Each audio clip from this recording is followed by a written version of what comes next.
The loss of America's AAA credit score sparked panicked sell-offs on global markets after several days of concern over whether France would retain its higher status. Rating giants have, for now, reaffirmed its top billing Wednesday. But investors remain unconvinced as the country's finances are solid enough. Problems in the Eurozone will be up for discussion too by the French and German leaders next week. Let's bring in Max Keiser, shall we? Always good to see him. Financial advisor and host, of course, of the Keiser Report here on RT. Let's get him to shed some light on it.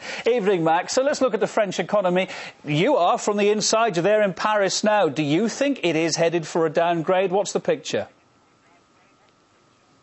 Well, the French banks are loaded with toxic derivatives that were sold to them by American investment banks. And the American investment banks, plus the rating agencies, plus the hedge funds, are now attacking these French banks. They know where the bodies are buried, and they're using the weapons that they sold them to attack them. And, going back to the S&P downgrade, just before the S&P downgrade of U.S. debt, I told you point blank with certainty that the rating would be downgraded. Now I'm telling you that the rating will be downgraded again because this is part of a new era on Wall Street where they go after sovereign debt. And the hedge funds and the rating agencies and Wall Street banks work together now to destabilize the sovereign debt of these countries. Because remember, the hedge funds, Wall Street, working with the rating agencies, are bigger than any of these countries. It's been such a volatile week, Max. I mean, is any of this likely to settle down soon? Judging by what you're saying there, I guess the answer is no. Absolutely not. The volatility was the goal. As I explained before the ratings downgrade, by downgrading, you create volatility. Today, the Financial Times on the front page reported that the derivatives volume this week is exploding. It's higher than at any week in history. That is making a lot of people on Wall Street and in the City of London very, very rich. That's the goal. So they will continue to downgrade, continue to stoke volatility, and continue to milk the system and extract wealth. We'll come back to America in a minute. I just want to focus again back on France. French bank Société Générale has been battling rumours for a while now that it's up for a government bailout. Can you shed any light on that? What do you think is going to happen? Well, Société Générale and BNP and Crédit Agricole are insolvent.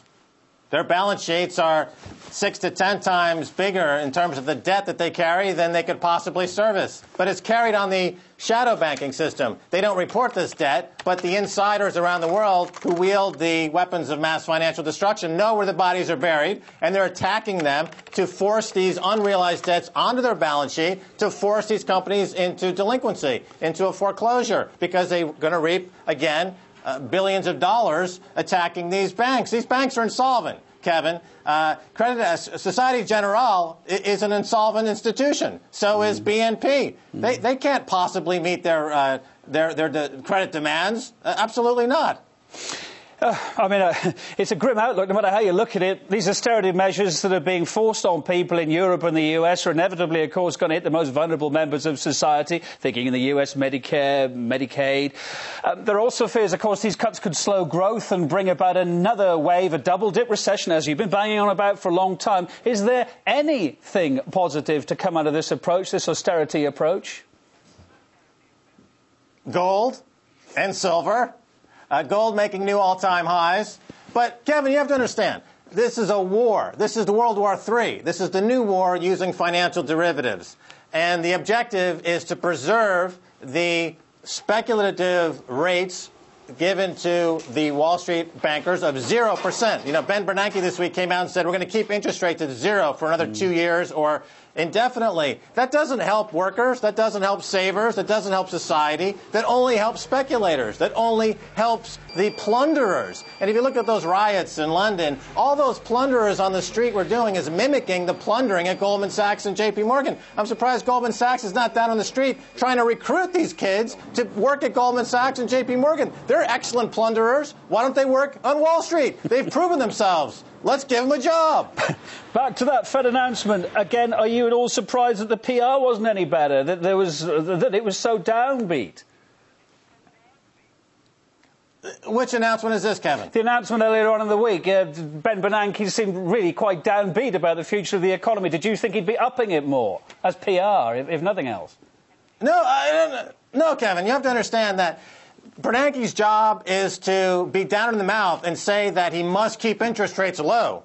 That's his job. And to determine where interest rates should be, he looks at a series of statistics that do not include energy or food.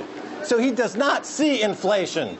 He only looks at things that are falling in price, and therefore he concludes that there's deflation and that interest rates must be near zero. And in Switzerland now, interest rates have gone negative. They're charging people to keep money at the bank. Also in the United States, they're introducing negative interest rates. This will be, my prediction will be, this will be widespread all over the G20 nations, negative interest rates, forcing people into these speculative bets, which, of course, benefit the terrorists, the financial terrorists, J.P. Morgan, Goldman Sachs, HSBC, Barclays, the central banks, the Bank of International Settlements, the rating agencies, the hedge funds. This is a war.